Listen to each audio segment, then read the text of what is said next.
Tiga hal ini bisa membuat kalian lebih berhati-hati dalam usaha di bidang budidaya pisang, teman-teman. Yang pertama, ketahui resiko jika menanam hanya satu jenis pisang saja. Yang kedua, apa yang harus dilakukan jika penjualan kita itu sedang susah atau sedang sulit ya, teman-teman. Nah, yang ketiga, solusinya apa jika sudah terlanjur hanya menanam satu jenis pisang saja. Oke, ini supaya menjadi informasi saja ya buat teman-teman. Resikonya apa jika hanya menanam satu jenis pisang saja? Mengacu pada pengalaman pribadi saya, awalnya saya hanya menanam satu jenis pisang saja, yaitu pisang muli. Nah, ini kebunnya teman-teman. Awal pemasarannya itu cukup bagus dan harga jualnya pun cukup tinggi teman-teman, karena pas panenan pertama itu di musim hajatan.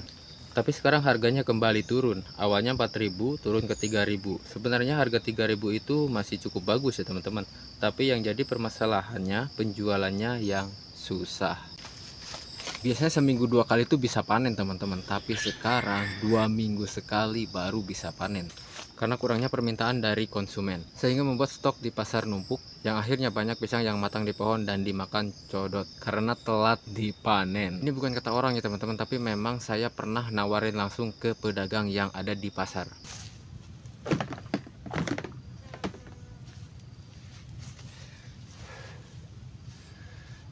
Oke lah, udah dulu capek.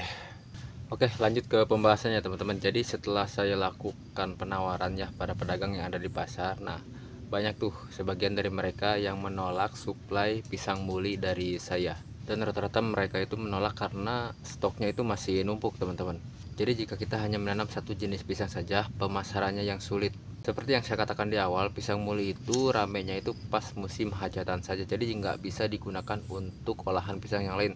Ya meskipun ada ya teman-teman yang menggunakan pisang muli ini sebagai bahan baku sale pisang, apa pisang sale lah gitu ya. Tapi tetap masih pasti kalah saing dengan pisang yang lain.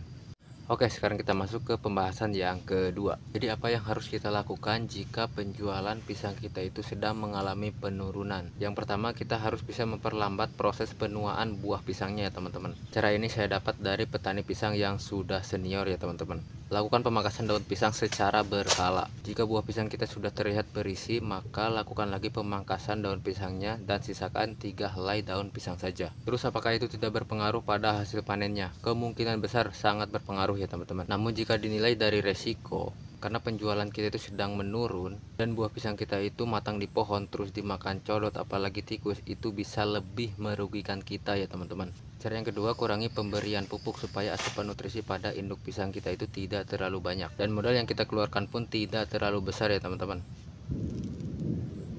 Oke, sekarang cara yang ketiga ya teman-teman. Jadi kita promosikan atau tawarkan buah pisang kita itu langsung ke pedagang yang ada di pasar, dan itu yang saya lakukan saat ini ya teman-teman, karena pemasaran pisang muli itu sedang menurun karena kurangnya peminat dari konsumen ya.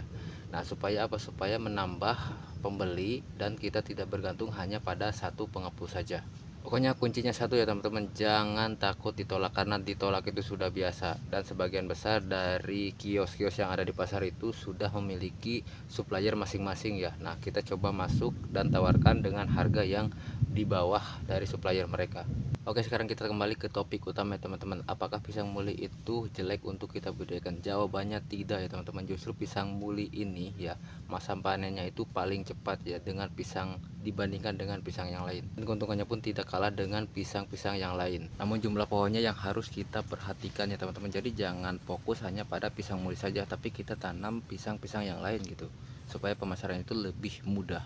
Oke, untuk pembahasan yang terakhir, apa solusinya jika kita sudah terlanjur hanya menanam satu jenis pisang saja? Saran dari saya, solusinya cuma satu ya teman-teman. Ganti pohon pisang yang lama dengan pohon pisang yang baru dan dengan bibit yang berbeda atau dengan jenis pisang yang berbeda. Misalkan di sini saya hanya menanam satu jenis pisang saja, yaitu pisang muli teman-teman. Nah, pisang muli itu harus saya ganti dengan jenis pisang yang lain, tapi secara bertahap. Jadi jangan sampai keseluruhan ya teman-teman, kita ganti si bibit pisangnya. Jadi kenapa saya menyarankan digantinya itu secara bertahap? Karena membutuhkan modal yang cukup besar dan prosesnya itu sangat lama ya teman-teman. Oke, terus harus diganti dengan jenis pisang apa? Rekomendasinya sudah saya share di video ini ya teman-teman. Oke, mungkin cukup sekian dari saya. Semoga bisa bermanfaat. Assalamualaikum warahmatullahi wabarakatuh. Mantap.